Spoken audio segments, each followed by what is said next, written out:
So a lot of what I speak of in the talks is very applicable to a process that is very important, which is the process after awakening. It so happens that it can also be very significant to the process before awakening. And there are a lot of teachings that speak specifically about awakening in order to bring about awakenings. And in some cases, it's better not to explain a lot of things. That is a very effective teaching, is to explain very little. Because the way that our thinking has developed is such that we're so interested with so many details, and the thinking movement that is interested in all of these things is interested in order to get outcomes, and is interested with a belief that the thinking itself can make outcomes happen. So often when we get information and we're interested about that information, it's an interest from with an infusion in it that actually is part of the problem. It's an infusion in the thinking that's trying to get somewhere, and trying to get somewhere by its own efforts.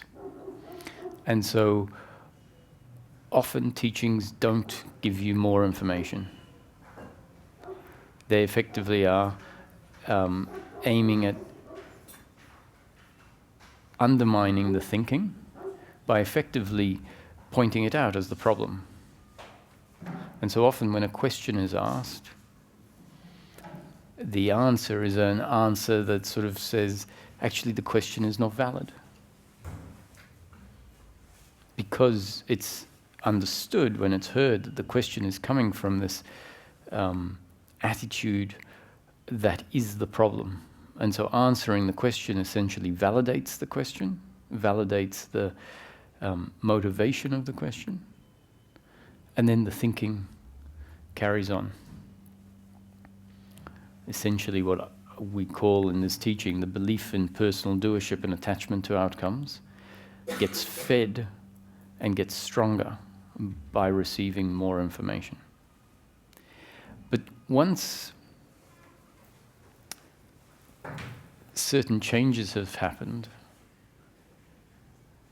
then information can be received in a different way. And hopefully if the old habit of taking the information and turning it into an objective, turning it into somewhere to get because of our own personal effort, if that kicks in, it gets recognized because it's got a particular feeling to it. That type of thinking has a feeling that makes us feel uncomfortable with ourselves. It is uncomfortableness, because essentially it's saying what's here right now isn't good enough. So how do I fix it? How do I change it into something that is good enough? And actually what's right here right now is really very fine if we can drop into what is here at the core of our being. Thank you.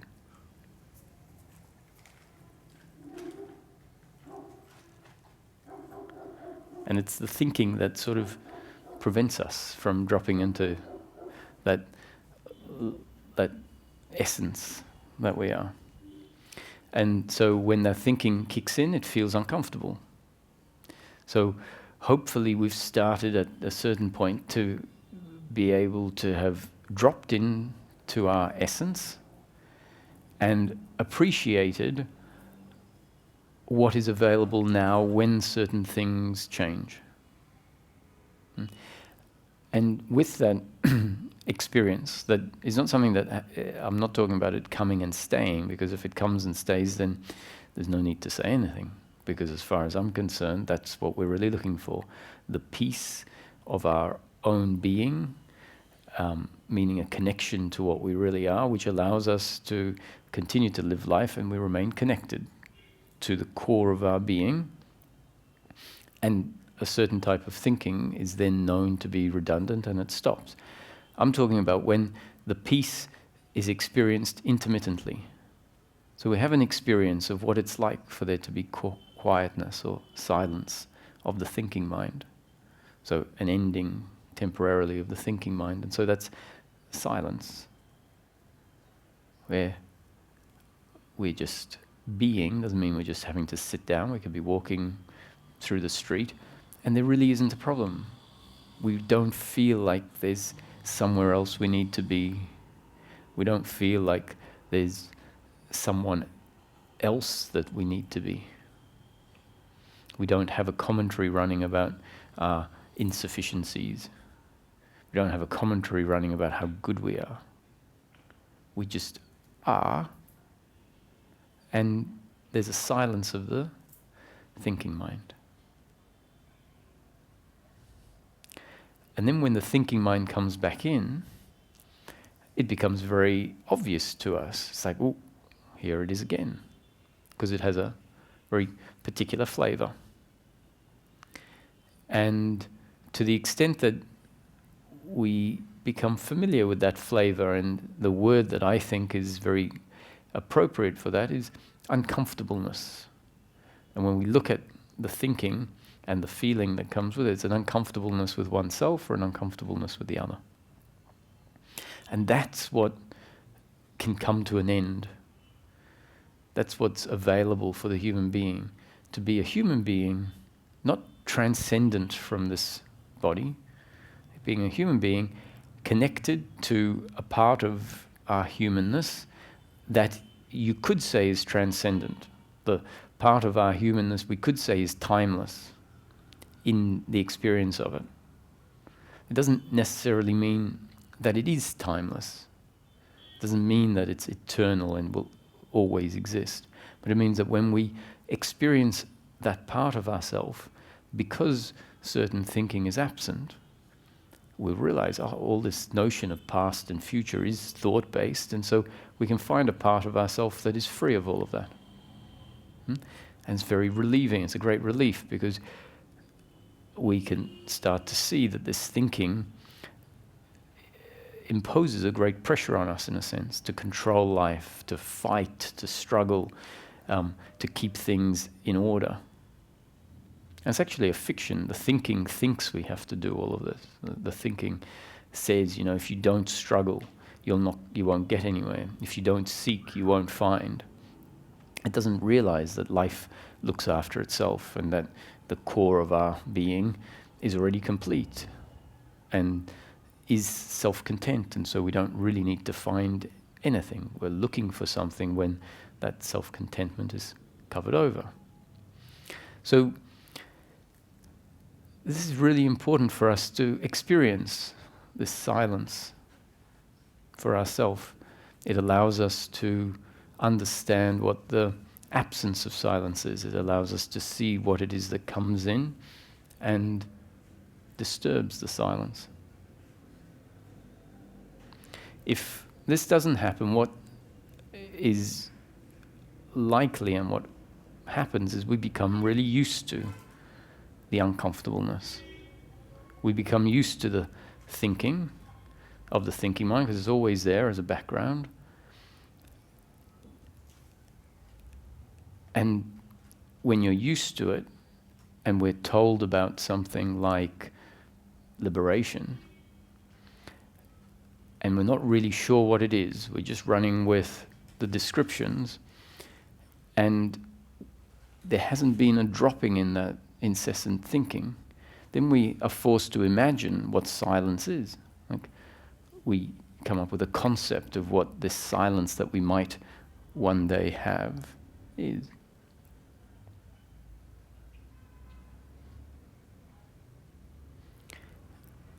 And so that's the great benefit of the point in the process when thinking is witnessed.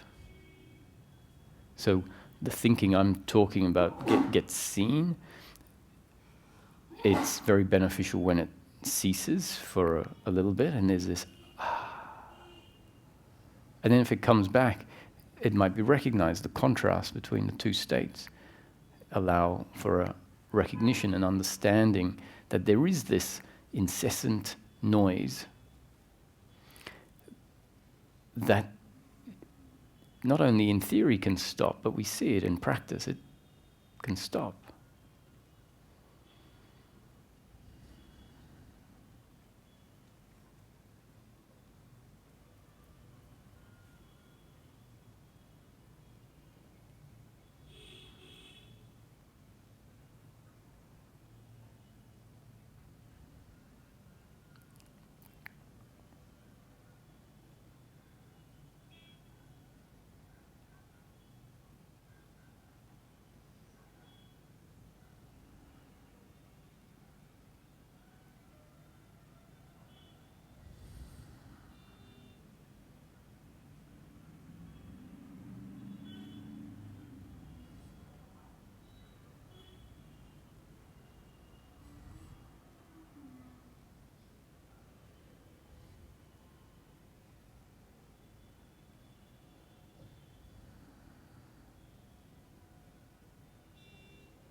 So if we get given descriptions and information, which in this teaching is what is given, there is a lot of information given.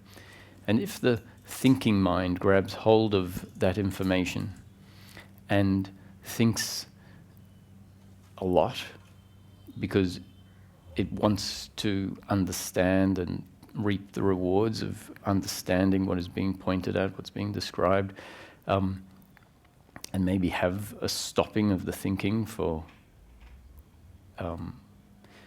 maybe more than it is, more than it's stopping, let's say, then there can be a recognition, or the thinking about the concepts in itself is becoming a load of suffering, a load of uncomfortableness.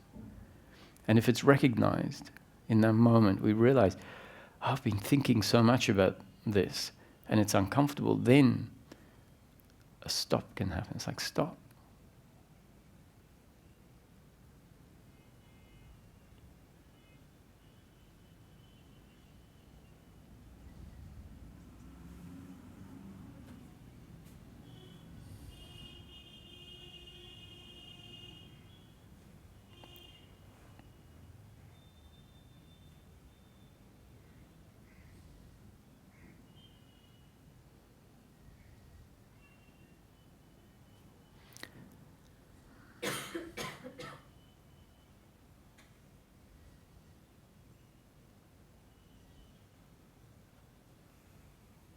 So that's why the descriptions are put forward focusing on the practical aspect. And the question is asked, and it's suggested that we ask this question for ourselves. It makes sense, it's a good question to ask. I'll tell you what it is in a second. If we've been seeking for 5 years or 20 years or 50 years, isn't it a good question to ask, what am I really seeking in practical terms?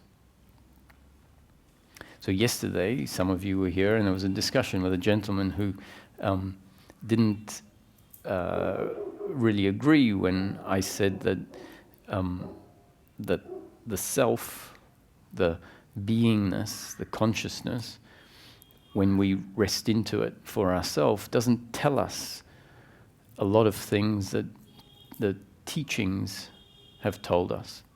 For example, it doesn't tell us that it was there before I was born. It doesn't tell us that it will be there after death. What it tells us when we rest in it is, I exist. And there is the faculty of awareness. So not only I exist here now, with all of this, just what's here now.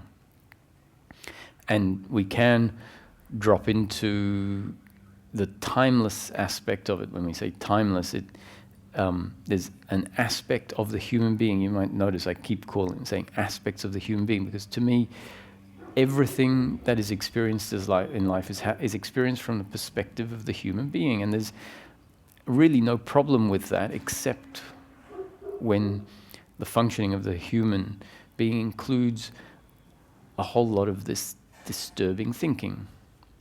And really, when that falls away, there is the peace, and there's no problem with acknowledging that we are human.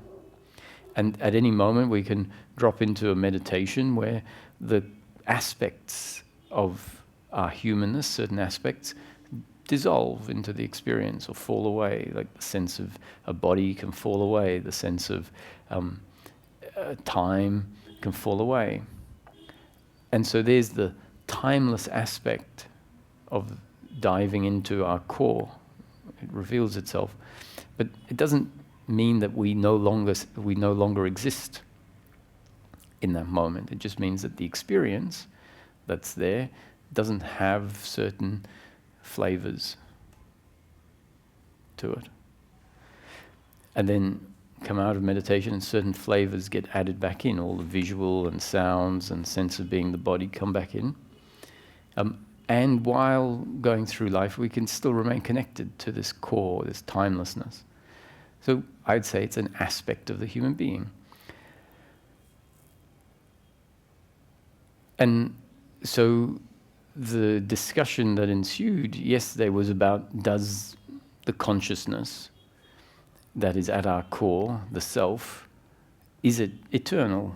Does it have a beginning and an end? Does it exist before we were born and after we were born? And I acknowledge that that is a very useful teaching. It's very useful at bringing attention to that which is ever present now by actually describing it as ever present throughout time or eternal. But what if that's just a technique to bring attention to something that is always here now? And then when we bump into it, when we ground into it, we understand, we know, we experience, we are the timeless aspect of it. But when we're really honest, we say, well, does it tell me that it was here before? And my answer is no, it doesn't. But it's not really important. But then the discussion was a discussion about whether it does or whether it doesn't. And then it becomes very philosophical in a sense. So unfortunately, the gentleman walked in 2/3 of the way through, and so didn't hear the first part that says this teaching is about something very specific. This teaching is about happiness for the human being in daily living. And it describes this happiness in practical terms. This happiness for the human being is available in the form of peace of mind. Peace of mind regardless of the circumstance you find yourself in. And this peace of mind is simply the absence of suffering. And so it keeps it very practical. And then we don't need to get lost in philosophical discussions if we know what is really available. What will I have after liberation that I didn't have before? And so rather than an answer that says you will know the self after liberation and you'll realize that before liberation the self was not known, what we talk about is actually, why is it of any benefit to know the self? What does it deliver in practical terms? And the suggestion is that when that is known, and in the face of that, certain thinking that used to happen before, which was based on certain presuppositions, no longer makes sense, then there is peace of mind. So the litmus test then becomes peace of mind, the end of suffering. If someone doesn't acknowledge that the real reason for coming in contact with the self, which is the awakening part, let's say, coming to know what we are at our core, if someone doesn't acknowledge that there's a practical benefit of that, and that the practical benefit is more than, for example, just knowing truth or whatever explanation someone is running with, if someone doesn't acknowledge that knowing the self and peace of mind are interconnected, that one comes from the other, then we can't use the litmus test of peace of mind as proof, in a sense, of knowing the self, because someone's not acknowledging the connection. But if you do acknowledge the connection, then we can say, well, if peace of mind is there on a continuous, unbroken basis, the self is known. Just like if the self is known, there will be continuous, unbroken peace of mind. And frankly, I think that given that when we look at our life situation practically, and we see what the problem really is, that the problem is the arising of suffering. And then we start experiencing what it's like when the suffering subsides. That we might even let go of the importance of self and just say, actually, I'm just looking for peace of mind. I'm just looking for the end of suffering. And if we take it from that angle, if the two are connected, if you find more peace of mind in your life, it means that the self is coming into view. And when we take the different teachings and put them together, and if they can be seen to be complementing each other, then they become a really powerful tool.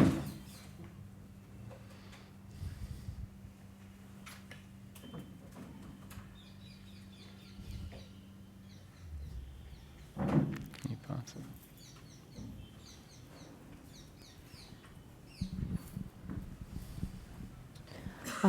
Just a quick question. It just came. Would it be like trying to, a practical example? This one is red. It's red.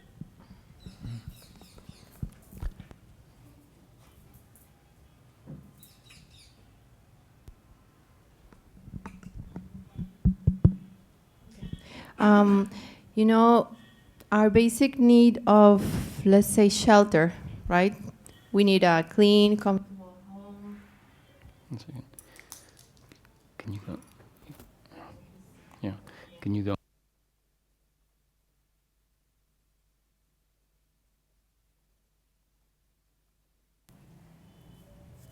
Should I speak louder? Yeah, if you come here, and then I'll retranslate the question. So, in our real practical life, we need shelter, a roof, a clean space, a comfortable bed. That is enough. You see, when we're looking for the mansion with 20 rooms and fancy cars, all this, sometimes it feels like this could be comparable. They're looking for this universal, super wow state that I feel that is enough with like unbroken peace in daily living, and the same in a similar way that is enough to have a comfortable, clean shelter. I agree. Yeah. So for the sake of the recording, you're saying that, so I'll just say that into the microphone, that we need the basics in life. We need shelter, we need food, we need cleanliness and safety. And once we have the basics, then the needing of the bigger house and the fancier car is part of the thinking mind, wanting more and more and more. And actually, you are safe with the basics. And so obsessively wanting more becomes a certain movement of mind. And that in the seeking, when we grab onto an idea about what is available, and if that idea is really quite extreme and beneficial in terms of what it will deliver us, like bliss, continuous bliss, or special powers, or whatever we come up with as an expectation in our mind when we are reading about it and trying to understand it, it is very much following the same principle. So we can have an expectation of what is available that actually isn't what's available and not what's needed. And so to bring it back and really acknowledge, actually, what am I really looking for, is really important. And so Ramesh used to say, these talks are not really for those people below the poverty line. Because when you're below the poverty line, where you have to put all of your effort into finding enough money to feed yourself and your family for that day, this question of happiness is redundant. It's like, I'll come to that question of happiness once I've got the food for myself and my family. Because we need that. And so this is sort of an evolution of humanness, in that we're now, at least some of us, a lot of us, everyone in this room, is above the poverty line. So humanity has evolved to a place where we're no longer needing to fight the elements and fight nature to survive on a primal level, which at some point in time we were, prior to all of the industrial development and technological development, and even much earlier, when our intellect wasn't even as developed. We had to survive in the jungle and forest and make sure we weren't eaten by tigers. And now humanity has evolved to a level where, fortunately, we don't have to worry about those issues. We're more or less, a large proportion of the population lives above the poverty line. And so what is the next most important thing? Essentially, evolution has got us to be able to survive in life. And we get born essentially into a system that allows us to survive. Not everyone, because there is a large proportion of the population below the poverty line. So these talks are not really relevant to those people. They're still having to deal with the first part, which is survival. But once survival is taken care of, then it's the next thing is, how do I survive happily? So this is the next wave of evolution. It's turned out that this need to survive has turned into a psychological need for more. So this is what's being corrected. And it turns out that that is our happiness, the correction of the need. So where the biological requirements get taken care of, but they don't get turned into psychological attachments.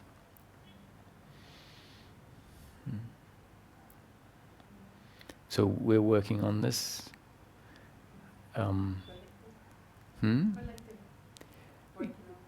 Yeah, one as one person works on it, it's the beginning of the evolutionary.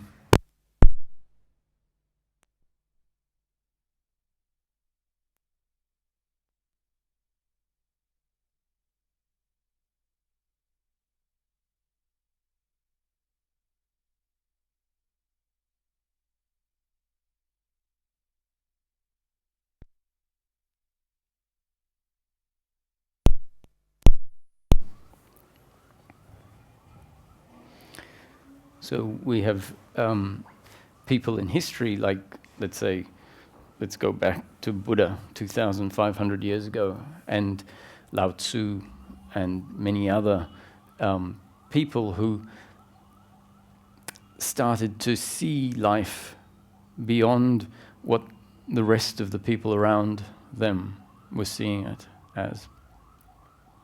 So you could say they were the first sparks in the evolutionary change to living life happily. So we survive, we're now surviving, and now how do we survive happily? And then once that started to show up in a couple of people, they started sharing. Because of course, the evolutionary impulse is to bring everyone up to that level. So then there's a talking about it. And what evolution has effectively brought about as insight in these people gets shared and it spreads. And so there is more and more of that where before there was less. And once it gets to a certain balance of power, the change will happen very quickly.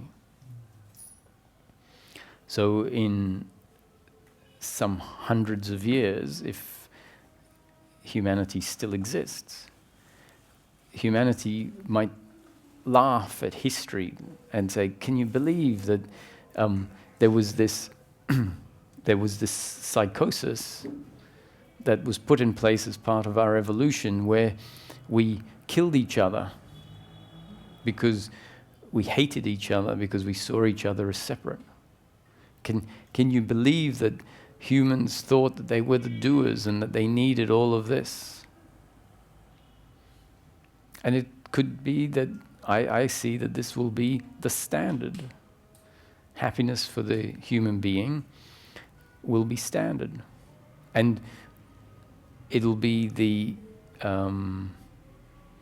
exception to the rule at some point when someone is not happy. You know, it's where evolution still hasn't quite made it into that birth, right? And so everyone around will be interested in helping that, and the few that still are coming out where their mindset is of separation. Society will be looking at that as the exception, and how do we fix that? And it will be much more easily fixed when all of society is operating differently, when all of society is operating as brothers and sisters, let's say, rather than as competitors and enemies, for the change to happen in the part where it hasn't quite completely happened.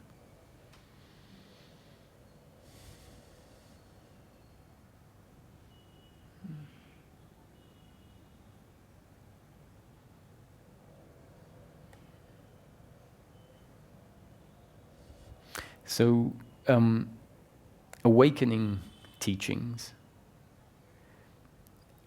are really important because they create shifts.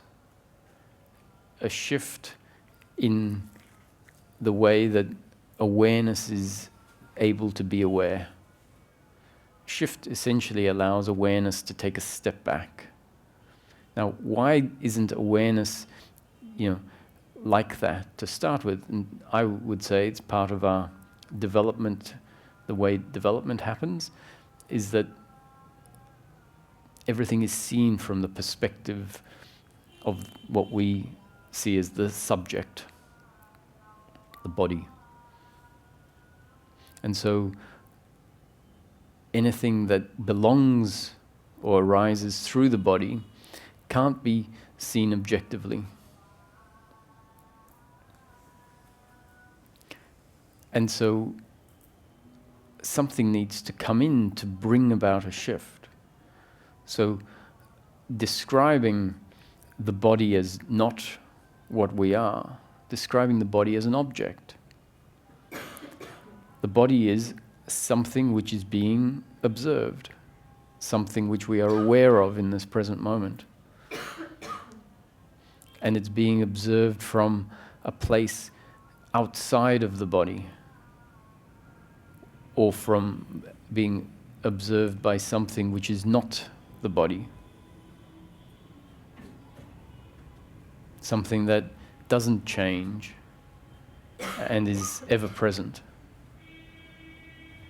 The background of experience. That which we truly are.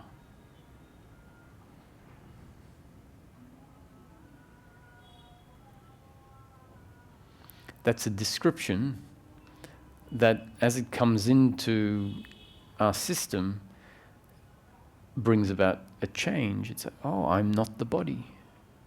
The body is an object. Can you see how that can create a shift from a place where we didn't have that information and the body was related to as the subject, and then information comes in and says, see, we've forgotten what we really are. You're not the body. You are that which is aware of the body. So the first standpoint was watching everything from the standpoint of being the body. And now information is coming in that says, don't keep forgetting yourself.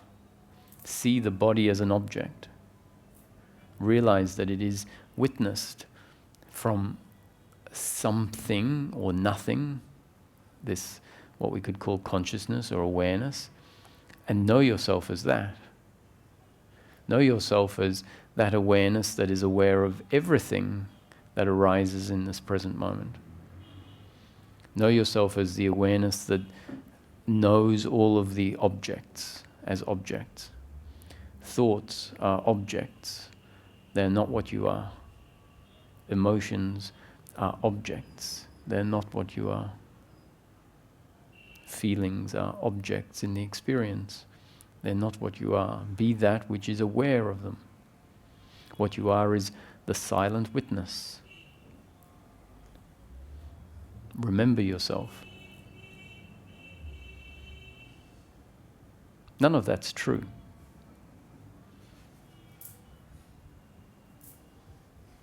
But wouldn't you get to the top? Like, it's not working anymore. Right? Oh, okay. I can totally see what you mean, but would you not end up like being totally detached from everything? And would you consider that a desirable state if you like walking around, and it happens to me. I'm so detached that nothing ever feels real. And I was told by another wise person that this is not at all desirable, and that I should try to sort of get back into the body out of the spaciousness of being so detached. I agree. I mean, I agree in principle. I'd say go to your experience and assess the experience honestly for yourself. And if there is no problem with it, then why listen to someone else who's saying there's a problem when in your experience there's no problem? Okay. Right? But what is very often is that what happens is that as a result of that input, that new conditioning that is there to bring about a shift that is important, right? We can at some point start to bypass what's still here and look in the other direction because it's more comfortable to look in the other direction. Yeah. I think that's what you meant. And so at some point, after certain shifts, there's a lot of work that needs to still be done. And that work requires us to start holding the concepts that were very useful at bringing about a shift a little bit more loosely and start maybe seeing them as not absolute truths. If we don't, we'll keep wanting to go further and further out into the nothingness. Yeah. So at some point, we do need to come back into the body and inhabit the body and find out what is uncomfortable when we acknowledge being a person. And so when that happens, if we come back into acknowledging being a person and having an experience from the perspective of the body, it tends to feel uncomfortable if stuff hasn't been resolved. And when it feels uncomfortable, someone says, you know, the teachings are correct, being a person is the problem. So I'll go back out there again. And we can have this movement of each time we're dragged back down into the body, which is at a certain point, life saying that's where you need to be.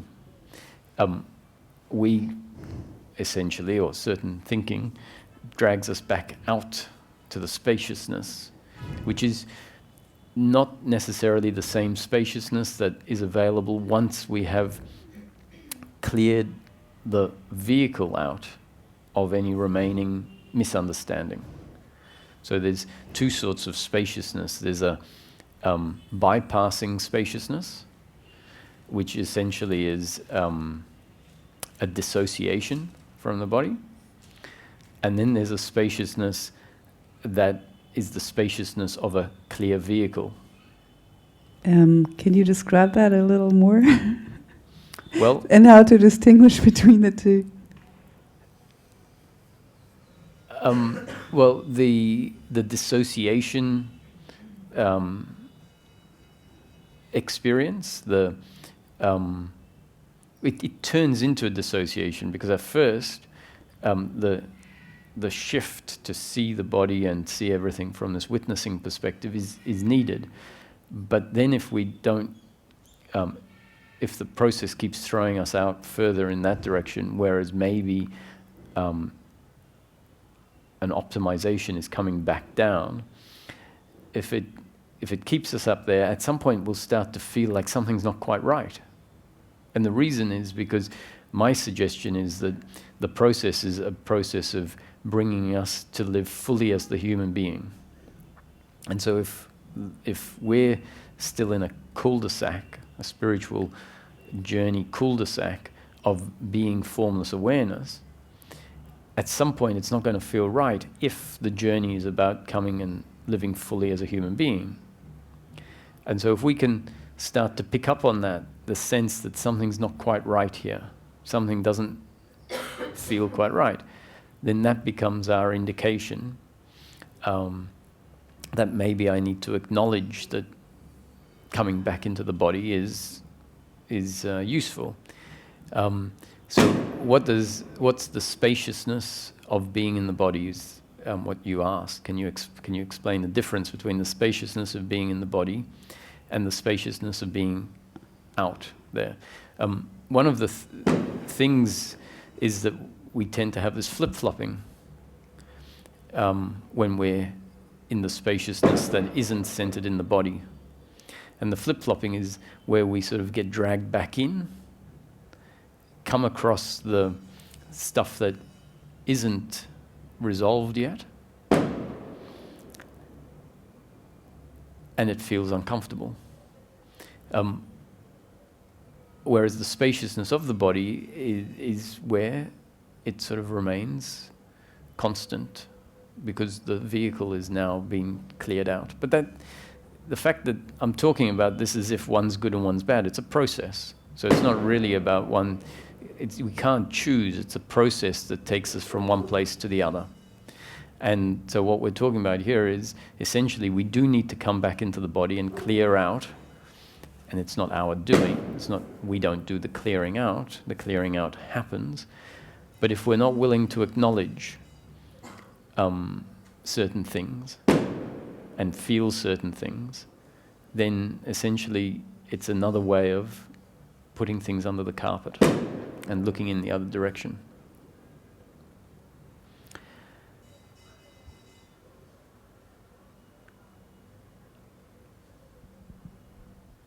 Yeah, I'm sort of still in that process, I think, and it's interesting you mentioned that flip-flop thing, because I usually go through a period of very high energy, and I'm like, wow, I can hardly manage to sit still. It's so energetic, and everything's just like, I'm so enthusiastic.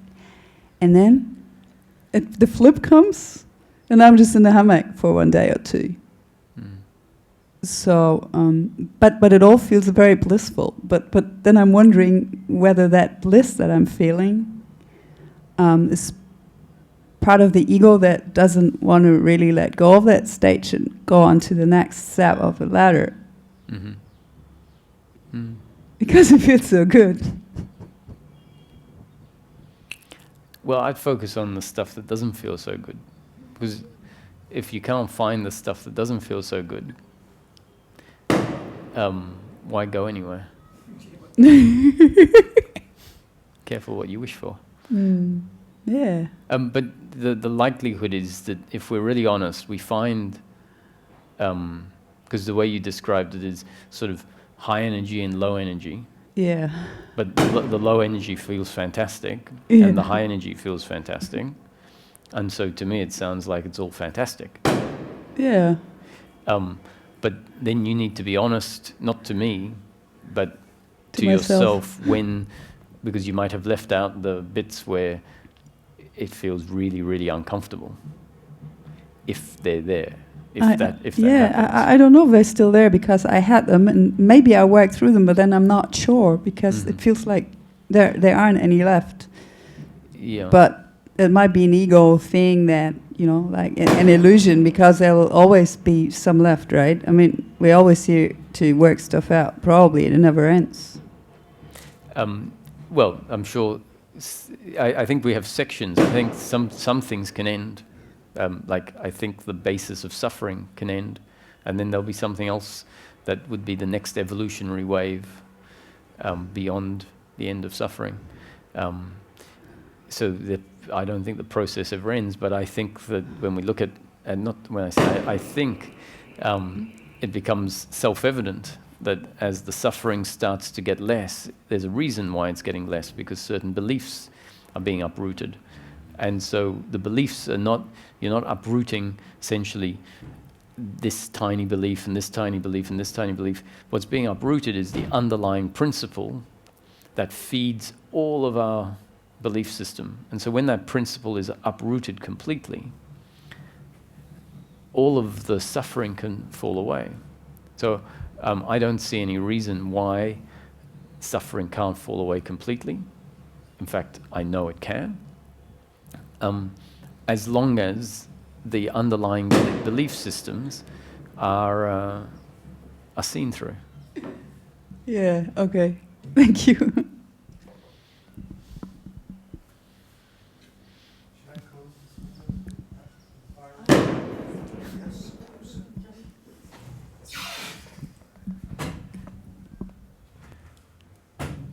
So the flow of life, I'll reiterate again, the flow of life is always either pleasure or pain.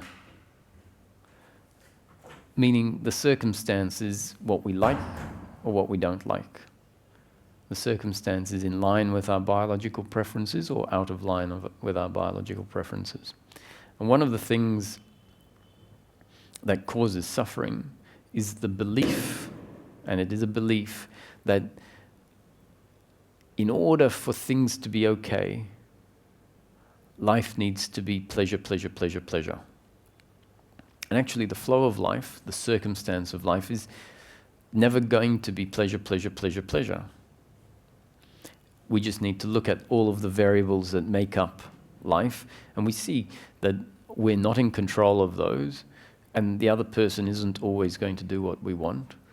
The shop is not always going to have the ingredients that we want. People that we care about and love are not going to live forever. People that we trust are sometimes going to let us down. Fireworks are going to give us frights. Babies are going to be crying when we're trying to sleep. That's all circumstance. And the flow of life means the changing circumstance, is going to be a mix of pleasure and pain. And so if we have an idea, which is part of our self-identity, that says, I need life to be pleasure, pleasure, pleasure, pleasure, pleasure, it's a problematic identity, isn't it? It's going to be something that is going to be bumped into by the flow of life. And then we're going to have to resist the flow of life.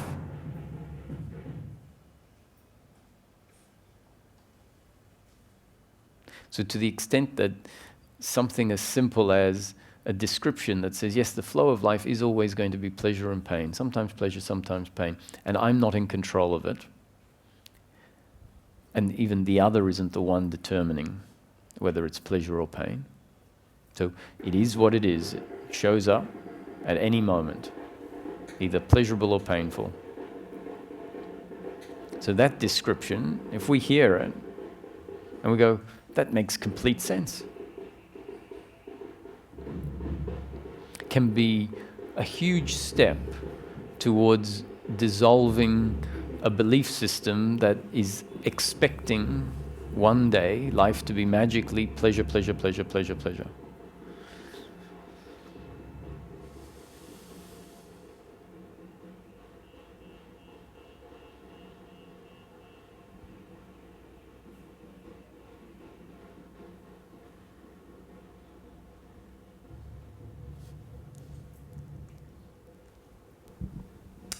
I have a question concerning what we are not, what you right now mentioned.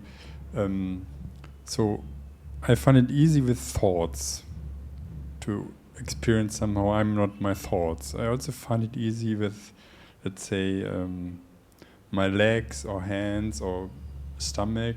But as nearer it comes to the head, the face or something, it's something very difficult to say or to experience. I'm not my face, for example. I don't know where this difference comes from, but it somehow feels very difficult. Mm-hmm. You know what I mean? Yes. Remember, though, I did actually say none of that was true. And what do I mean by that? That's. I started off saying that that's the case. You are not the body. Witness the body. Right. But I also said that was a part of a teaching, a methodology to bring about a shift. Right? And so, because essentially, I don't know what this teaching is turning into. It's not solely an awakening teaching. If it was solely awakening teaching, I'd never say that what I'm saying is not true, because it can lose its impact a little bit. About you are not the body, you are not your thoughts. So an awakening teaching understands a methodology that's required to bring about certain shifts. And then it sticks to that methodology and it has the effect. And then hopefully we hear someone say, you know, those statements, they're not truth. They are accurate from a certain perspective, but they're not absolutely true. But actually that doesn't address your question or your problem, let's call it a problem. So do you feel that there's a problem feeling like you are your face?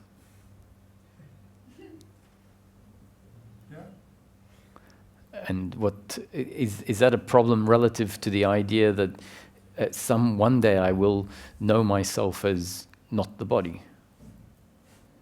Yes. So what if knowing yourself as the body is not at all a problem? Would you still have a problem with knowing yourself as your face? Or if there was no problem with knowing yourself as the body, right? So let's say the teaching said something different and says there's no problem with knowing yourself as the body. Do you have a problem with then knowing yourself as your face? No. So actually you have a problem with knowing yourself as your face relative to the concept that knowing yourself as the body is a problem. Yes. Right? I don't think there's any problem with knowing yourself as the body. Actually, you are the body. I mean it. You're not exclusively the body, but you're the person. I'm a person. I say Ramana was a person. I find it funny when someone says, no, he wasn't a person. Right? I understand why they think that, because they've gone through a teaching that says, the person must dissolve. What it really means, I'll say this to the camera because it's important. I haven't said it often, but just when you hear those teachings that say anything about the person being the problem, the person dissolving, understand what they're talking about is a certain mental movement that creates an uncomfortableness with life, a certain mental movement that is part of the person. And because we really only know ourselves as that mental movement, or at least we know ourselves according to the picture of the mental movement, which really says, I am a separate, independent person. And I need this, this, and this. So that's what we've come to know ourselves of. And so all the thinking, what is about this fictitious person that we believe ourselves to be. And so the teachings, when they say the person has to dissolve, what they're really talking about is this belief in being a person that is something very specific, a person that is a separate, independent entity requiring all of these things. Right? X, Y, and Z, pleasure, pleasure, pleasure, pleasure. That needs to dissolve, and it does. It can dissolve, and so when it dissolves, because we've been following certain teachings, even the teachings that say you are not the body, which I have to keep saying this when I say it. I have a great respect for those teachings. They're what were intrinsically a very fundamental part of my process. When that construct falls away, that set of beliefs falls away, it feels like the person has dissolved. At least it feels like the person I knew myself as has dissolved. There's a spaciousness, less of a concreteness in our experience, I'd say. But when you then investigate it a little more closely and are willing to admit some things, you can actually come back and say, well, actually the body is here. Certain thinking is still here, not problematic thinking. The problematic thinking, let's say, has fallen away. I still experience myself from the perspective of this body, and if a hammer hits the floor there, I don't feel it. If a hammer hits my knee, I feel it. So then we say, well, even when this construct, this mental construct has fallen away, I still am, and the word I like to use is a person.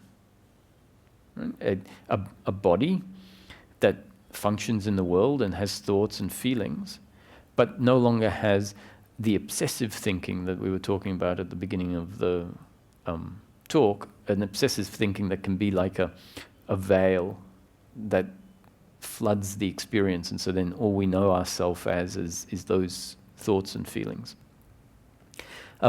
And so then we come back and say, I am a person, but no longer with the belief in doership and attachment to outcomes, no longer with that suffering thinking that used to arise. So coming back to what you're saying, what if there is no problem with being, what's your name? Rutger. What if there's no problem with being Rutger? As long as certain beliefs about Rutger has fallen away, certain beliefs that are not true.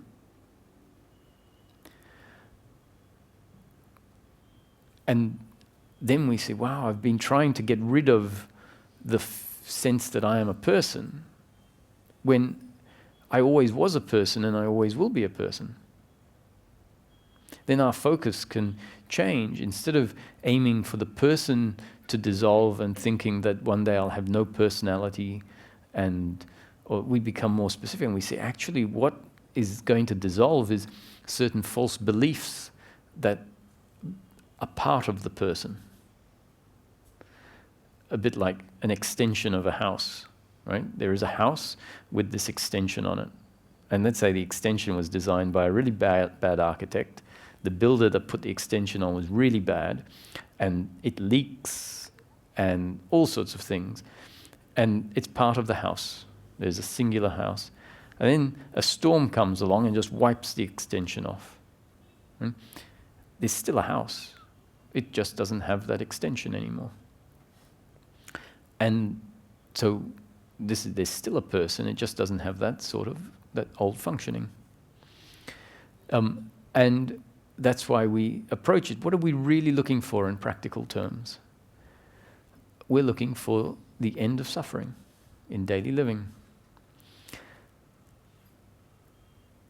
So if you can see your thoughts from this distance, I'm guessing that your experience is that when, was it a particular moment? Was it impressive to you when you became aware of thoughts as a functioning and you were able to see them maybe for the first time?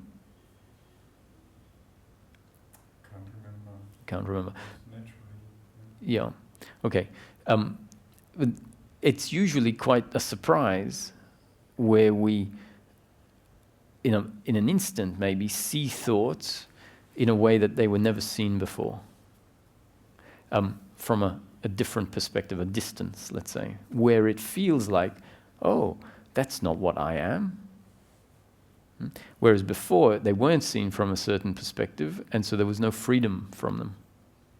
Now, just because it feels like that's not what I am, it doesn't mean that that's not the person aware of the thinking of the person. And that's what I would suggest is happening when these shifts happen. It's a shift in the structure of the person, whereby the person has a new capacity to witness what previously wasn't able to be witnessed. And so that part is quite freeing, because you'll then be able to see thought patterns that I would describe as, let's say, attachment to outcome, or thought patterns based on the belief in doership, where we blame the other for what they have done. Let's say we have a partner that decides to leave, and we have this thinking that says, after all these years, all the effort I've put into the relationship, everything I've done, and now they leave. And so we have this thinking. If that thinking can't be witnessed, it means that there's no distance to objectively see what it is.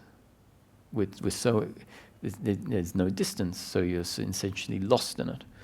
And if this shift has happened, especially if some descriptions are given that say the problem, the suffering, is a set of thinking based on doership and attachment to outcome. So in that thinking, where there's the blame for the partner for leaving, we are seeing them as the doer that is in control of what happens in life.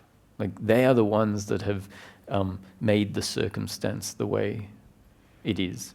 So if they shouldn't have left, and they should have made a different decision, whereas a different way of looking at life is that life is a very big happening, and everyone is being influenced and lived by life.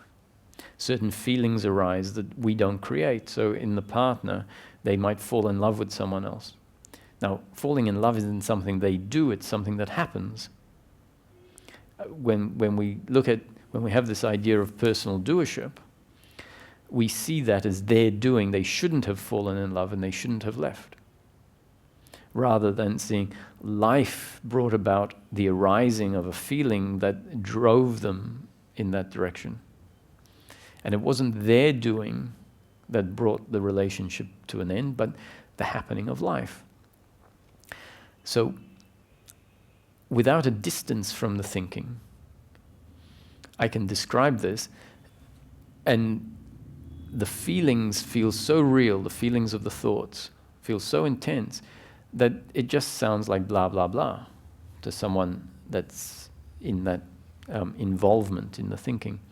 When there's a distance, and you get a description like this, even if those thoughts are still happening, and there's a distance, you might see, yes, actually there is this storyline of personal doership, and not only personal doership, but attachment to outcomes, that my happiness is dependent on that relationship having continued, which is not the case.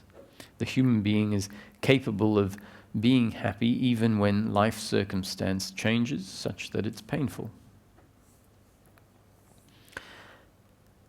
So there is a great benefit in this shift, this witnessing. Knowing yourself not as the body,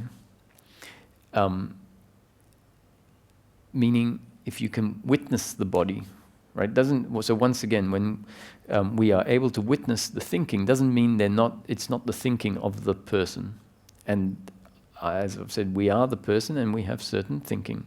But that thinking is not created by me, it happens. Right?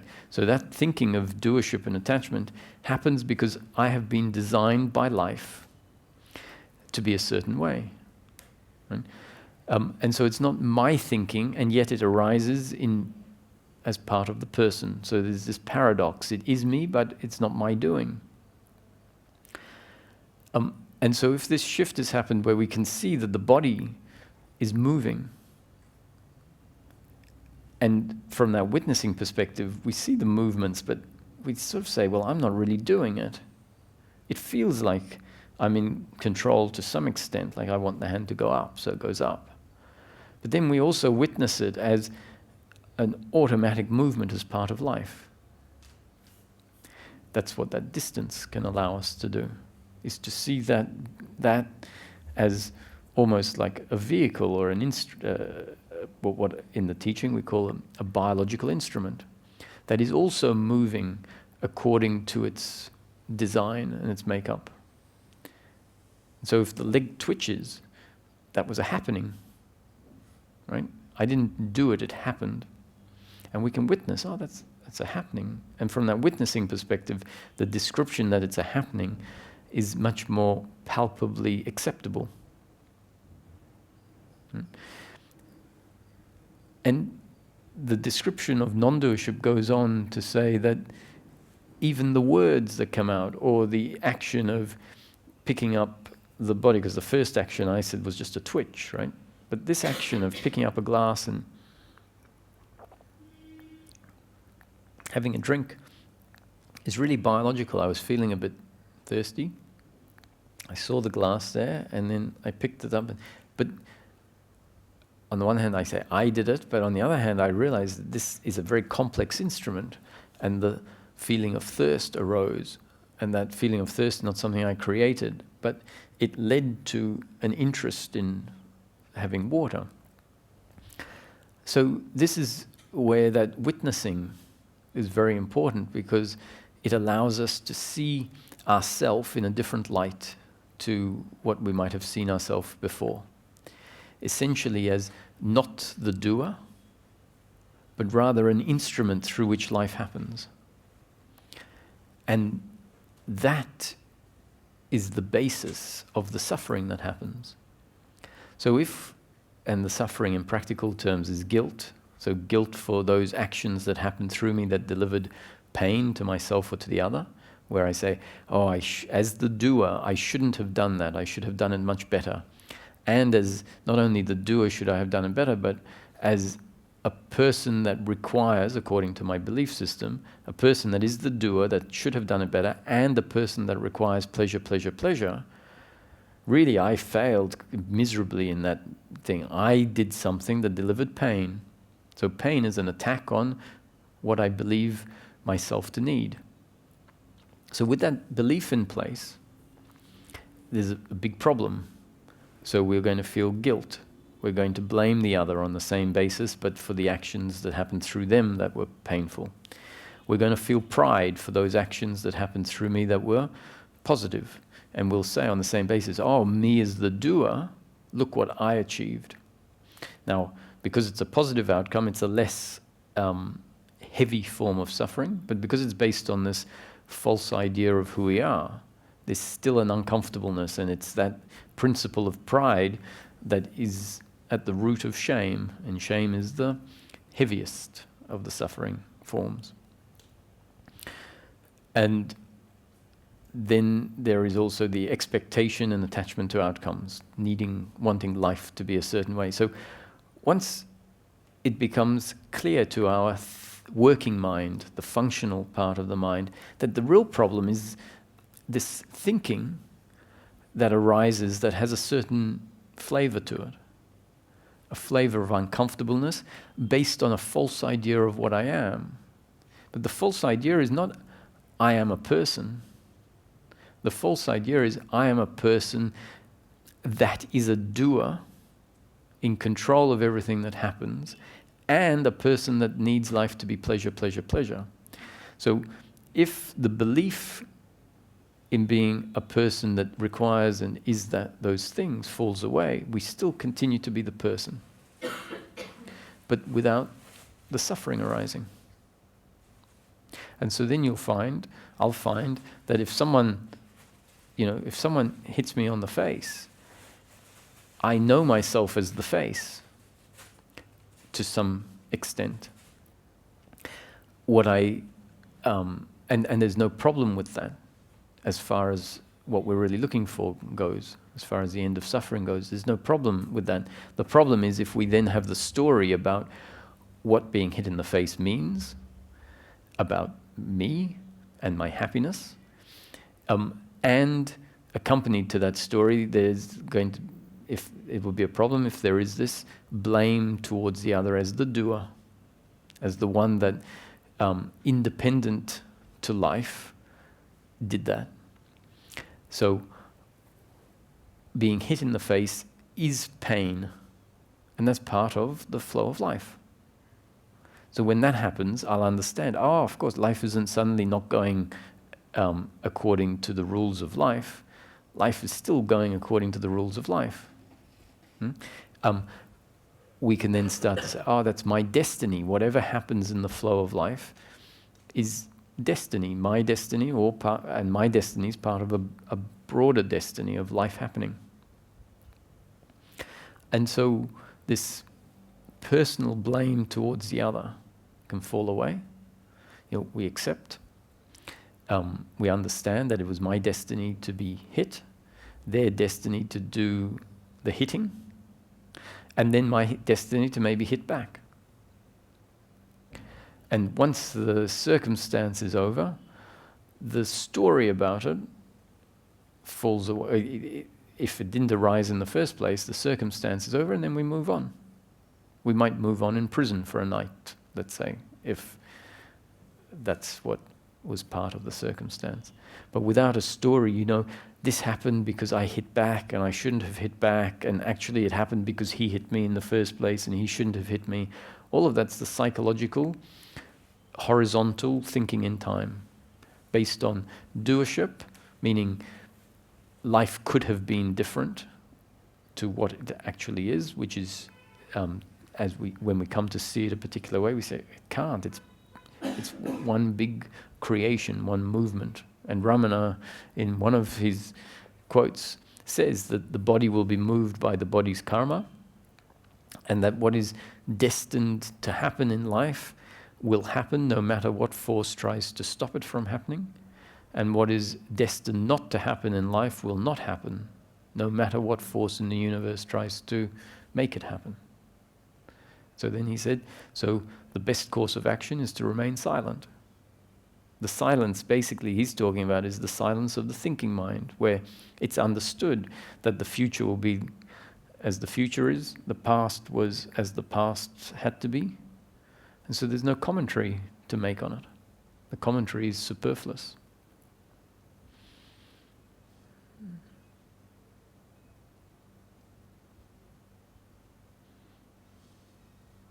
So if you still don't want to feel like your face, we can talk about it more.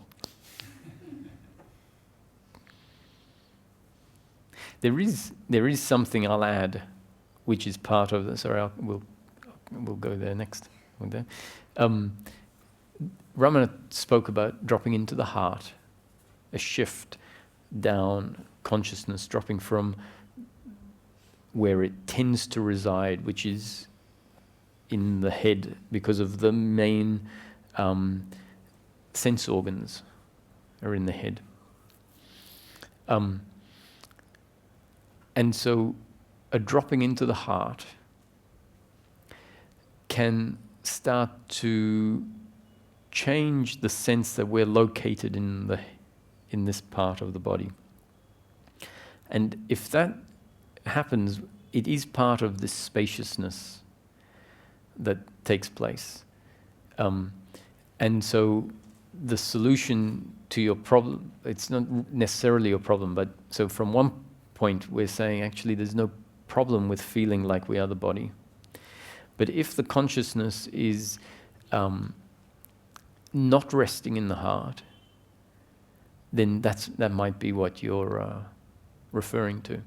And so my suggestion is that know that the heart is the home of consciousness. And consciousness is functioning through your body. So the human being is the consciousness of source. This is just a concept, but it's to allow us to maybe visualize ourselves a little differently. The consciousness of source linked to a particular body-mind organism, functioning through that body-mind organism as personal consciousness. Personal consciousness is your experience of life that you're having right now. The experience of life from the perspective of that body. And where the impersonal consciousness links to the body, we could say is the heart. And the sense of I am is the impersonal consciousness in manifestation. I am. And we could say that the juncture of impersonal consciousness and the personal consciousness is the heart. And we can get that consciousness can sort of get dragged up into the head where it gets, where there's a lot of the thinking. And so an encouragement for the consciousness to drop down out of the head into the heart is valid. We're just returning home, in a sense. And something that can help is just to visualize without trying to force anything. Is your sense of being, do you have a sense of being able to drop into a still beingness? Where thinking gets cut off, let's say. That becomes more and more available if we're resting in the heart. And in order for consciousness to come into the heart, it's important for us to recognize that actually I don't have to do anything in this moment for life to be. I just get to witness it. It's created. It's what's here in this moment is the manifestation, is the creation. And I really don't have a job to do right now. In fact, just being, knowing that I am, having a sense that I am awareness, is a great relief from all of the efforts that we tend to get caught up in life. And so recognizing that there's a great merit in just being present with what is, a relaxation happens. And visualizing the center of consciousness drifting down to the heart as if it's being pulled down by gravity. Like that's its home. And if we have nothing to do, it can just drift down into the heart. And so over the space of weeks or months, if we say, okay, this is what I'm going to focus on, just allowing the center of consciousness to drop into the heart, which means visualizing it, resting in its home, the juncture where impersonal consciousness becomes personal consciousness, and just allowing the entire experience. Visual is a large component of our experience, the visual component, to just be there, which means you open your gaze, allow the full vista instead of focusing on a specific object, like me, which is what tends to happen when we're in the head. We are always very focused on a particular object. When we drop into the heart, the gaze opens up and we start to look at life as a panorama, a singular experience with all of the people moving and interacting, the cars moving and interacting, and we can see the bird flying in the corner there, and at the same time we see a car and people. So our awareness opens up. And we see a much bigger picture, and then the background of awareness comes into view much more. Understanding that, wow, this is a single arising in awareness. Like, we can't have the experience of life if awareness wasn't there. If you take awareness away, the whole thing collapses. So we realize if I'm aware of life, then awareness is here. And so awareness essentially is a field in which the experience arises. And consciousness can function from the heart area, which can then give us a sense that, wow, I'm not even seeing out of my eyes, which is not necessarily true. Because if you cover your eyes, you'll see that you still are seeing out of your eyes. But if we allow the center of consciousness to drop back, we wonder, where am I seeing from? If we just are with the experience, where am I hearing from? I'm not necessarily hearing from the ears, is what the experience tells us.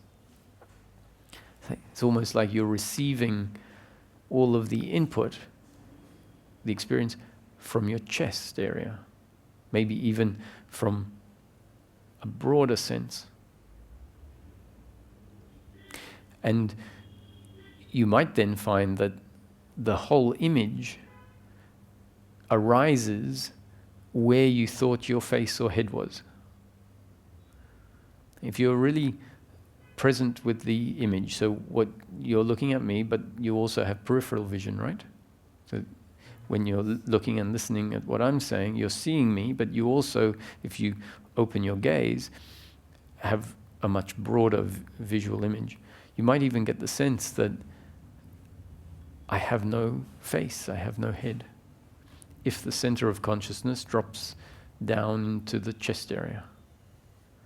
Like, oh, actually, where is my face? We have such a strong self-image, mental image of who we are, that mental image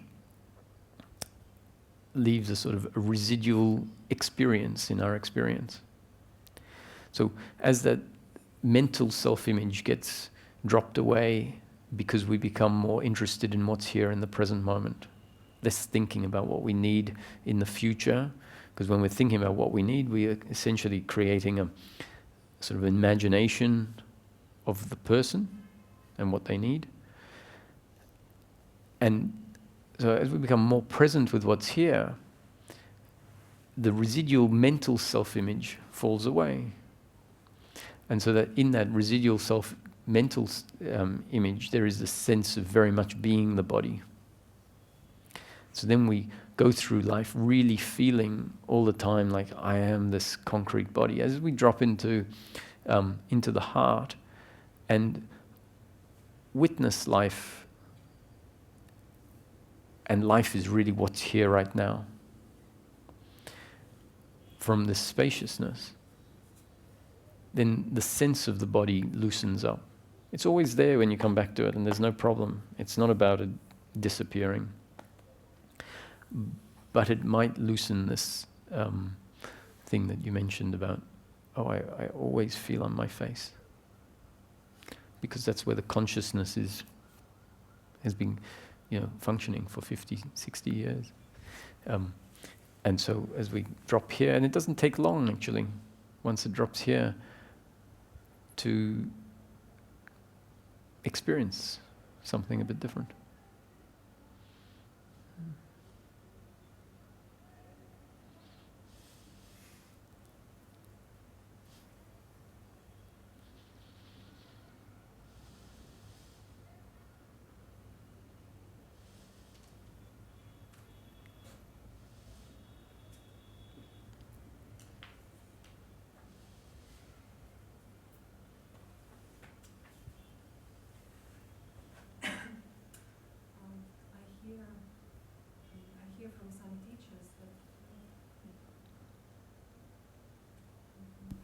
I hear from some teachers that I cannot know myself, and I cannot know what I am objectively, like it's a mystery.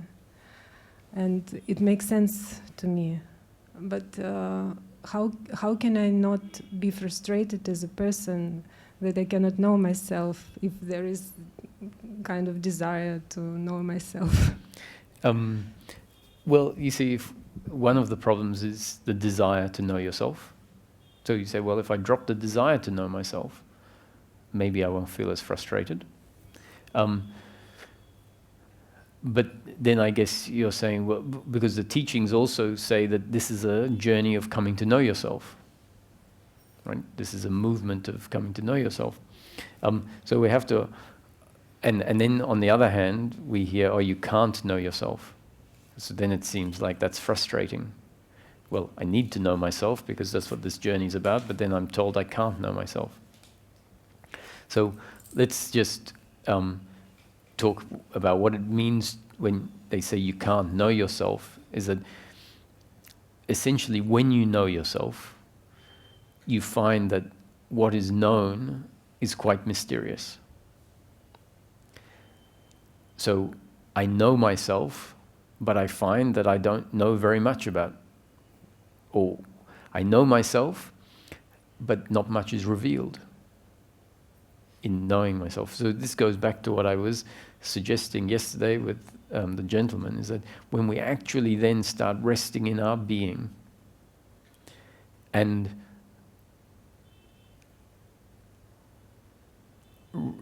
in meditations or even in the course of life, we just really drop into that being and become really familiar with it. There's something that it tells us very strongly, and that is, I am. It doesn't tell it to us in thoughts or in words. It tells it to us in a feeling where it's undeniable, not as in I am and like I exist and I'm bouncing about I've got lots of energy. Not that sort of I exist, but the sort of, it's undeniable in the experience of resting in our being. I am.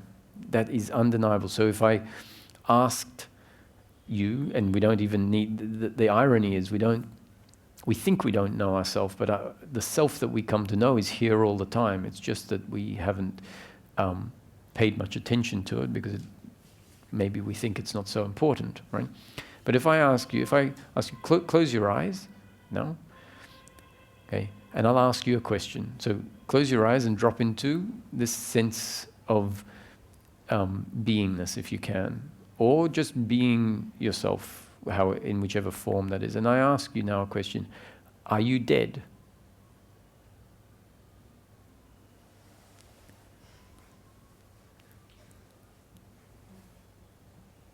No? But why do you say no? Actually, I don't know. No, but maybe no. It's like I'm not asking you theoretically. Like it's are you dead? No, from your own experience. You don't have to go to. How should I answer this question? It's not a conceptual thing. It's like asking you to go to your experience to answer the question. No? So, are you dead? No. Why do you say you're not dead?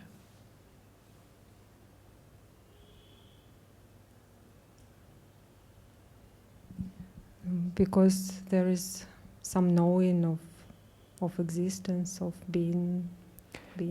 Yes, and it doesn't even need to be. So if I ask someone on the street, it works better for someone on the street who hasn't gone into all of this. Do I exist? Don't I exist? Am I consciousness or am I the body? And all of that. And I ask them, close your eyes, touch into your feeling, like be present with whatever that is. And I'm going to ask you a question. And I ask them, are you dead? And they'll say, what sort of question is that? Of course I'm not dead. I'm alive. Now, then not answering that question why are we saying, why are we so convinced we're alive? Because there is this sense of existence functioning through us and pervading our experience of life. For everyone all the time. It's what makes me say I am Roger, I am this, I am that, is that basic I amness that is at the core of our experience. And yet, I'm making it sound like it's very obviously there. It is there, but our awareness is not really interested in it. It's because it's always there. So awareness of it is not happening, really. But it's there. It's not hidden for anyone. And so a lot of the teachings that say abide in I am and talk about I am, or even self. This is the same self that Ramana talks about, right? So this is where, well, I won't go into it, but I get some emails talking about, are you sure you've, awoken to the self? I say, when you awaken to the self, it's so obvious, and the teachings tell you that it's so ordinary in a sense. It's always been here, and when it happens, you say, and I'm not saying when it happens. It's happened for a lot of people. The trick is for it to become grounded and stabilized, that the awareness of it, where it doesn't ever change. So when the gentleman said, are you always aware of the self? He threw in the complication of deep sleep, because what Ramana says is there to bring awareness on this which is here. We're not interested in investigating it in deep sleep. Really, deep sleep becomes an insignificance for what's really important. But Ramana has to create the fourth state, the notion of the fourth state, as that which is aware of the waking dream and deep sleep state, in order for us to become aware of that really in the waking state is when it's important. And so once we land on it and we say, is this what it's all about? Right? What a joke. It's like such a simple thing. And in and of itself, that knowing the self, knowing the I amness, isn't liberation. That's the awakening or the self-realization, becoming aware of the self. Then the liberation is what comes when that becomes grounded and the belief in doership and attachment to outcome falls away as a result of knowing what we truly are. So we know I don't actually need life to be this way, this way, this way. I am all the time. So I forgot what your question was after all of that. That I cannot know myself. Oh, yes, okay. But also I have a lot of ideas about I am. I always, for example, I was always attracted to Nisargadatta's advice to stay with I am. Mm-hmm. And then because you said, what is it feels. And then you said, oh, actually, what is this I am? Because it really feels like more real than anything else. Mm-hmm. But then he says something like, this I am is not real, it has to dissolve or disappear. I don't remember exactly what has to happen with it. See, you said that I am is the most real in manifestation, but it's not just the most real. Okay, so good, you picked up that nuance. I said basically I'm saying whatever is in manifestation is, so whatever we say here is a concept. Whatever any teaching has ever said is a concept. The only truth in the manifestation is the impersonal sense of I am. Now, that's said for very good reason. So you've picked up on it, like the only truth. So then we go, okay, so I should focus on that. If it's the only truth, it's good. But then you've picked up in the manifestation, right? And then you might say, okay, so it's not an absolute truth. I say, no, it's not an absolute truth. In death, we don't know what. But I have no reason to believe that in death I am still exists, right? Some teachings say they do. Now, remember, once we understand teachings are teachings, and we understand why they're saying it, in order to bring about what particular shifts, and there's many shifts along the way, then I can understand why a teaching says self continues after death. I have no reason to believe that. I say, I don't know. Actually, I have more reason to suggest that it doesn't exist. And there are plenty of teachings that say, in its most basic form, Source is not even aware of itself. In the unmanifest, Source is unaware of itself. Right? Which means I am and awareness are expressions of Source in the manifestation. Now, what are we looking for, really? So we're looking for happiness in this life as this human being. That's in the manifestation. So it ends up being enough to know the truth in the manifestation. We don't need to know any truth outside of the manifestation. Actually, we can't. We're here. We know what's in the manifestation. We can't know the unmanifest. And so then why does Nisargadatta's teaching, for example, say beyond consciousness or something like that? There's lots of reasons. So quite a few years ago, someone came to me and they were following Muji's teaching. And they said, Muji says, what witness is the witness? Right? They said, I don't understand. I'm trying to understand what he's pointing at. What witness is the witness? I said, nothing witnesses the witness. Right? But that doesn't mean I'm saying Muji's wrong, because I understand it's a teaching methodology, right? So I said, show me the context in which he says it. And so when I was listening, it became clear to me that what's happening is he was talking about just witnessing for a period of time, let's say. So I had to extrapolate out of what I was watching and what I heard him saying.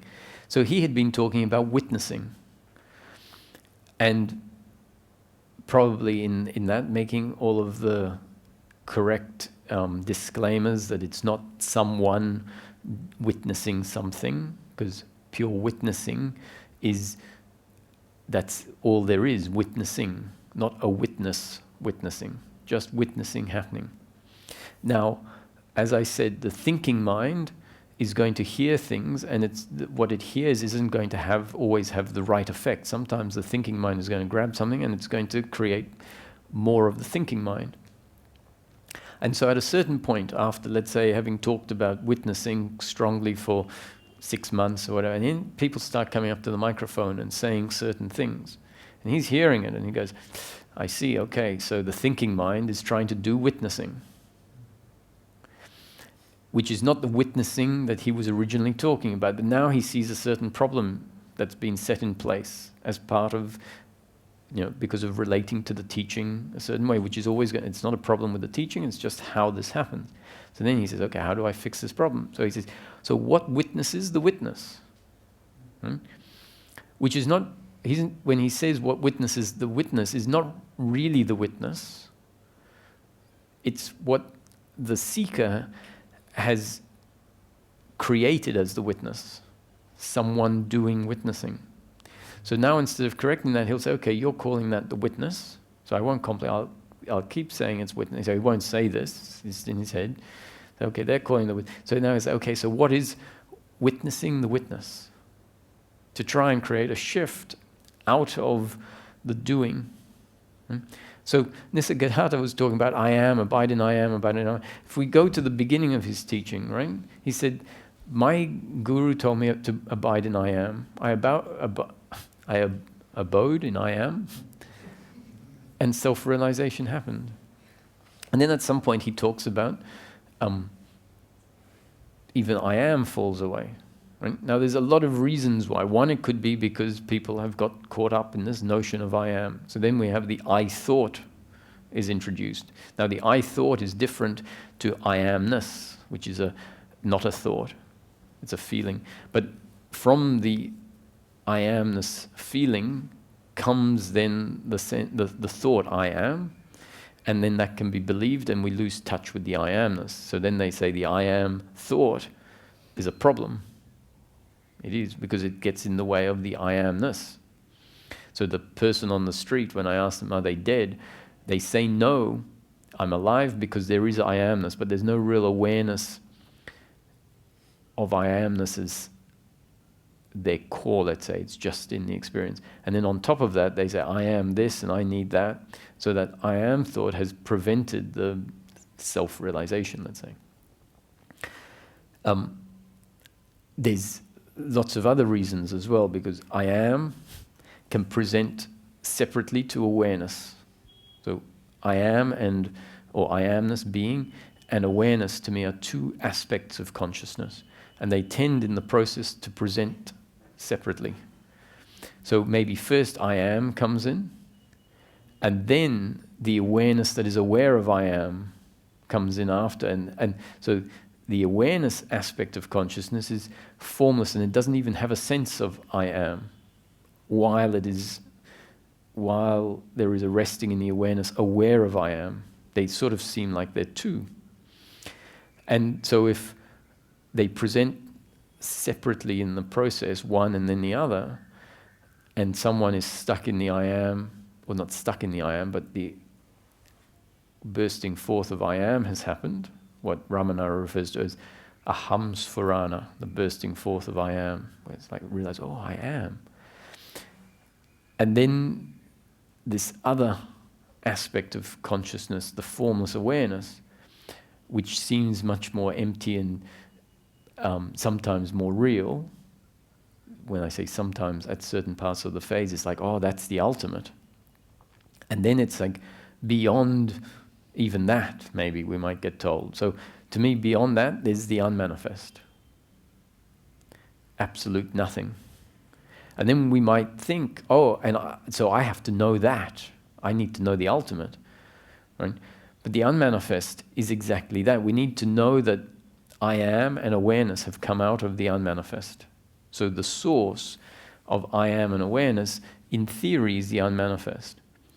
But when we understand what the theory of it, we say, I can never know that. In the unmanifest, there is nothing. Not even awareness. So there's no question of knowing the unmanifest. And do we need to? And my answer, no, we don't. We just need to know in theory that everything has come from something, or from a source. And we might as well, from the perspective of the manifestation, we might as well say the source is the absence of manifestation, before manifestation. And once we have that in our model, that's it. Don't have to think about the unmanifest again. If this doesn't become clear, we can spend years waiting for an experience of the unmanifest, which is something that even God itself has no idea about. So there's nothing to know there, because there's no awareness function. There's no capacity of awareness. Awareness is an aspect of source in manifestation only. So to come to know ourself in manifestation as I am, and awareness as the basic components of the human being, and then the body, and see none of them, they're not separate. In the end, they all are one single unit. The human being is a body with consciousness. Consciousness is awareness and the sense of being. And then the whole thing sort of collapses, or not collapses, but all of these different layers that have been spoken about throughout the process, where the human being has effectively been deconstructed in order for us to become clear on these different aspects of the human being, the consciousness, the awareness aspect of consciousness, the being aspect of consciousness, the body, the emotions, the thoughts, the feelings. And halfway through, in order for something that wasn't, the aspect that wasn't known, we say, okay, you're not the body, you're not the thoughts, you are this. Then that gets known, and then it's okay, job done there. So you're not that anymore now, because we now need to reconstruct the human being, which was never really deconstructed. It was only, in a sense, actually conceptually deconstructed, which changes the experience to all of these different shifts. Then bring it back and say, okay, well, actually, I am the human being with consciousness that I'm now familiar with. And so this question of knowing myself, what is it that I am? What is it that I come to know? I would say essentially we start off being a human being that is unaware of the being and awareness aspect of the human being. So we're running around in life trying to get somewhere, doing things.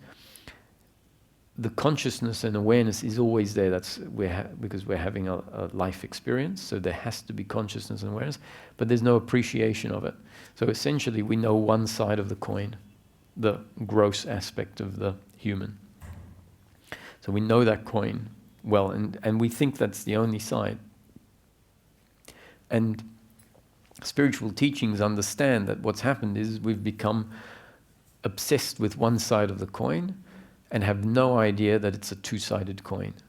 So they basically say, how do I get you to see the other side of the coin? Okay, I'll tell you this side is not real. And keep saying it's not real, you have to see the other side. And eventually, the coin flips in a sense, or our attention of the other side comes in. And then we become obsessed with just that side for a while. And, oh, I am just awareness and the body isn't real, it doesn't exist, and whatever. It's the same problem in reverse. But it's a bit better because at least the elusive part of the human being has now been recognized. But then you need someone to come in and say, hang on a sec, you are the whole coin, which is the never one or the other. You are the person, which includes the consciousness. So really we come to know ourselves as a person. And how did we not know ourselves as a person before? We didn't know ourselves as a person because the being and the consciousness part wasn't appreciated. That hadn't come into awareness, let's say. And there was this belief system in the person that said, I am a person that is a doer, in control of things, and I need X, Y, and Z. So in the end, we know ourselves as a person that at our core is consciousness. So at any point in time, we can drop in and realize that there is this mysterious core. Because when you drop into the being, we find this sense of existence and a sense of awareness. It doesn't tell us where it came from. It doesn't tell us whether it will be there tomorrow. It doesn't have a personality. It doesn't have, this is the core of the human being. It doesn't have an age. It doesn't have a gender. It doesn't have preferences. So it doesn't have very much. And yet, the more we dive into it, the less or the more of just the beingness there is and the awareness.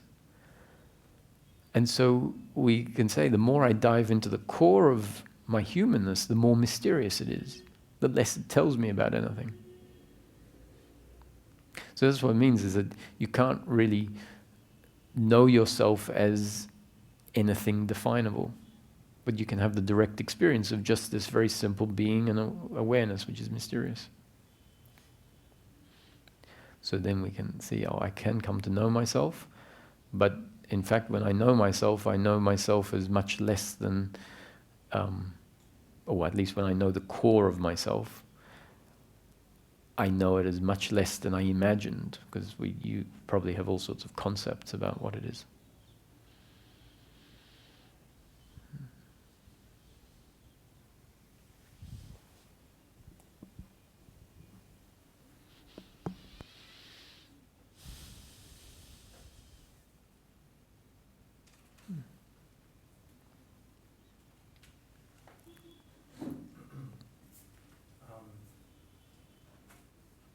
Just in that inquiry that what witnesses the witness.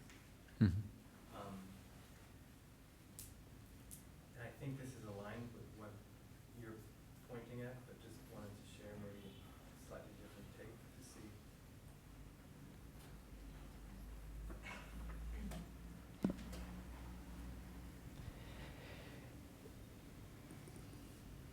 Because that kind of awakening of that witnessing seems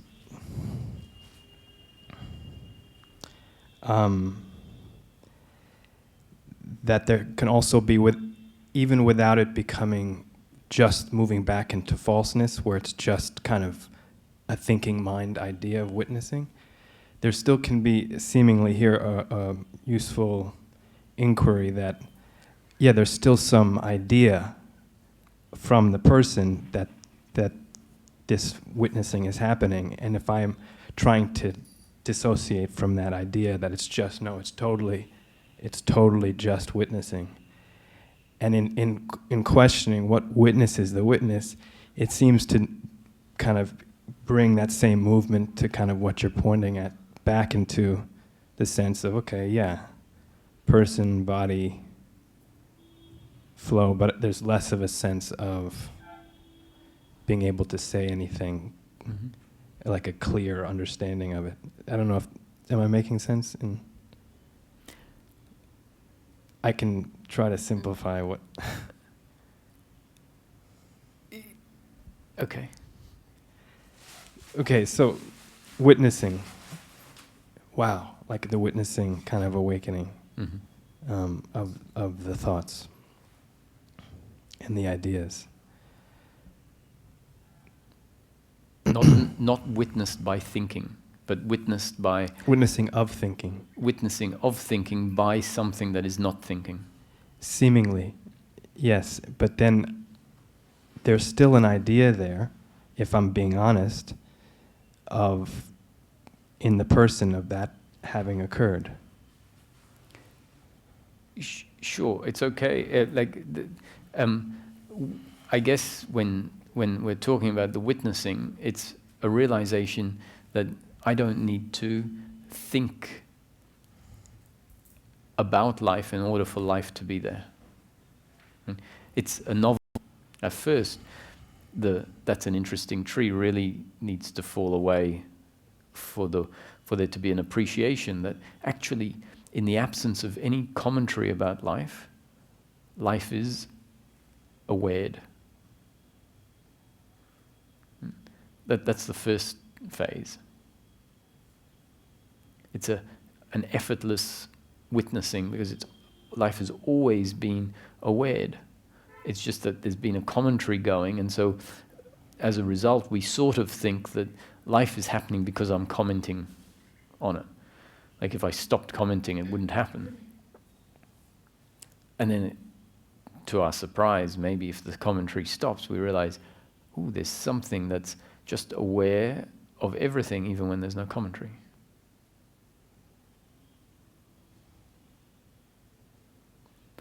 That would be my description of witnessing happening, right? And it's not being done by a doer. It's something that happens when the doership movement falls away. And so now you were describing maybe a hybrid or something that isn't quite that, right? No, I guess I'm just trying to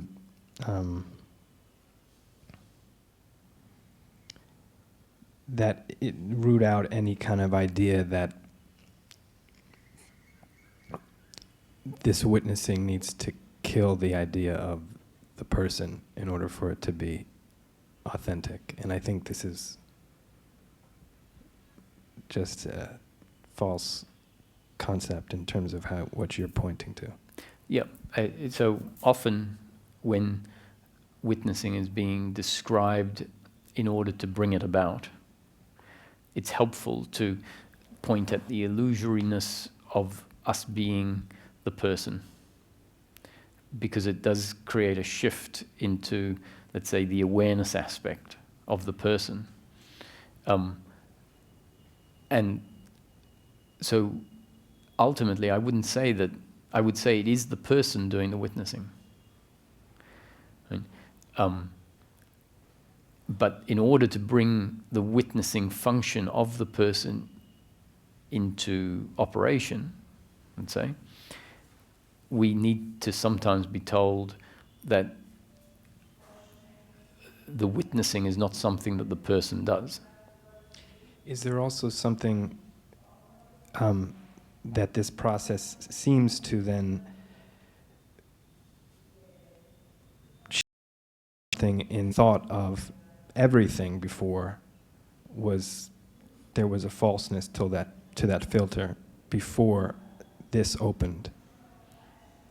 Because there was a sense of I know even though I didn't know, there's a sense of knowing of what something is with no evidence of that that I know what a person is. Just kind of a false claim of knowing that's coming from seemingly the thinking mind. And sometimes a little bit when it comes back in, there's like, oh yeah, how would I really know? Where was that coming from? That I guess the question is the false claim of knowing in the thinking mind, if you have anything. Well, you can just say it was there. We recognize that we think we know all sorts of things, whereas actually we have a very relative experience of them. And the relative experience doesn't actually tell us anything absolutely. And that's one of the realizations when witnessing happens, is that we realize our thinking was limiting what is, or was essentially reducing what is down to what we said it was. And the witnessing is actually a dropping away of what we say it is, and an opening up and knowing life beyond the labeling, essentially. And labeling comes back in afterwards. It's meant to. Labeling is fine. Labeling actually is very important in order for us to communicate and even to experience life on the level of duality. It's just labeling comes in without obscuring in the way it did when we were labeling things absolutely.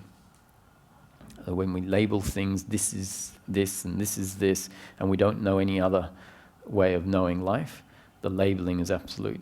Then we're encouraged to drop all our labels, and the experience becomes what we could call more true. We realize, oh, I know it free of labels. And then we can bring labels back in and say, oh yeah, we can call that a tree, and it doesn't take away from that expansiveness or that understanding it to ultimately be not labelable. Would you say there's, from the thinking mind, that even though it seems like many things are thought about, most of the thoughts are happening really on the agenda of belief and doership and attachment to outcomes? Even though you could be thinking about many things, it seems like there's always that, the movement is always to try to relieve suffering or find pleasure to relieve the suffering that I'm not quite clear is there. Even with the seeking, I can see that the lack of clarity, even though it might be there, that what I want is to relieve suffering, and then I maybe do inquiry, but if I'm not really clear, it can feel disassociated, if I'm being honest. Mm-hmm. I don't know if that was clear or not. Well, if we just say stop, because we think, oh, what I want is the end of suffering, so I need to bring it, make it happen. Just every now and again, we just say stop to ourselves. And the stop means, oh, actually what I'm looking for is here already, and it's being covered up by all my thinking, the thinking I'm doing.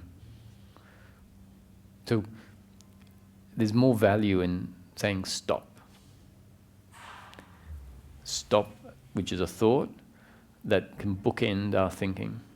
And somehow, we seem to think, no, that's not going to help me. How's that going to help? Stop. My thinking is useful. It's not. Stop. And there can be this stopping and dropping into what is more real. Seems like that can happen sometimes, but there's a belief that it's not possible sometimes. No, sometimes it isn't, because we aren't the ones that bring about the stopping. Yeah. Stopping happens when it's destined to happen. So the notion that, oh, in this moment I should be able to do stopping is also a problem, because in this moment it might not be destiny for the stopping to happen. So really, just to know that the peace, the freedom, is a freedom from thinking. And so if we feel like there is a lot of thinking happening and we realize it's obscuring our peace, we just say stop, and it might stop. And if it doesn't, then stop resisting it, because you say, well, it's destiny in this moment for it to be ongoing.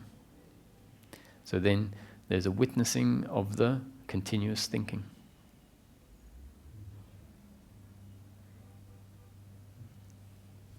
That equates stop, drop into the heart, open your gaze, because it's bringing you into the present moment. So it's really saying you can stop thinking and just be present with what's here,